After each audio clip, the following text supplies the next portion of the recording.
As a farmer, your day starts as soon as your feet hit the ground. Can't escape work on the farm. There are no sick days or weather delays. You have a job to do, and it's on you to get that job done. That might mean working from dawn to dusk or not seeing your family for days on end. Sure, it's hard, but they understand. They know it's a lifestyle. Most people have a hard time grasping that. But to us, farming, that's what we know. It's what we grew up doing. For me, farming was a given.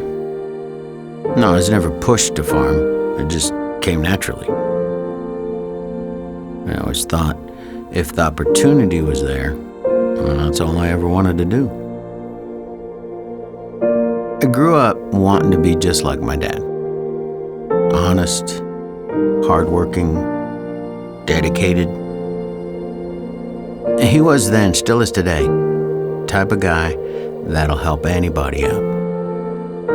If we were finished with harvest and a neighbor needed help, we were there. You're not just a part of your family farm. You're a part of agriculture. And it's a much larger family. That's why I farm.